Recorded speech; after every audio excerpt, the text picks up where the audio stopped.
Hey, it's a Humble Collector here, and in today's video we're taking a look at the 4-panel death card of Martin Pillar. So without further ado, we'll get started. The first panel we have here, we perceive the love of God from this, that he gave up his life for us, so we too must give up our lives for our brothers.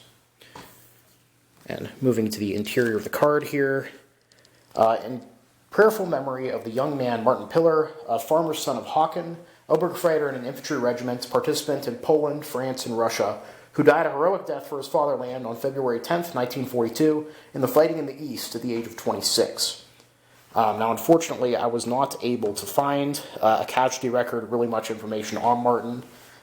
So what we have in the card here is unfortunately all we have. Oh, dear mother and siblings, relatives and friends of mine, I will no longer return home to you, the last thought, the last look of the elite, nor back to you. When I died in enemy territory, nobody shook my hand, but before my eye was broken, I could already see the sky. Jesus, Mary, and Joseph, may my soul part with you in peace. And moving to panel 4 here, this is Saint Sebastian, captain of Diocletian's lifeguard, died a martyr around the year 289. So yeah, pretty basic card, unfortunately not a lot of info. One thing I'll say about this, you'll find this on quite a few cards. There is, if I can get it focused, there's a bit of mold spore on this one, as well as some older damage. As far as preservation goes, generally, if it's had mold damage stuff in the past, obviously keep it in a very low humidity environment. Not too low humidity, but, you know, take away some of that, that humidity that's feeding the mold.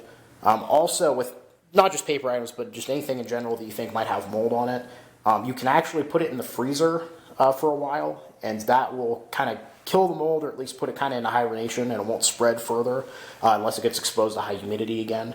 I used that on quite a few old books that I picked up from my old college library after they had a pipe burst, where there were a few books that had some mold starting, so I cleaned them up as best I could, and then put those in the freezer for about a week.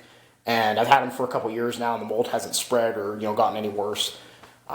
So just a pro tip if you happen to have cards like this in your collection, which you probably will, because over time this is the kind of stuff that ends up in an attic or a basement, which are not conductive to good preservation.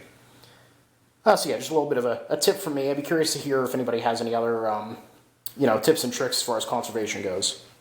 But yeah, hope you all enjoyed the video. Please leave a comment down below. Love hearing from you guys. Thank you all for watching. Happy collecting, and I'll see you all again very soon.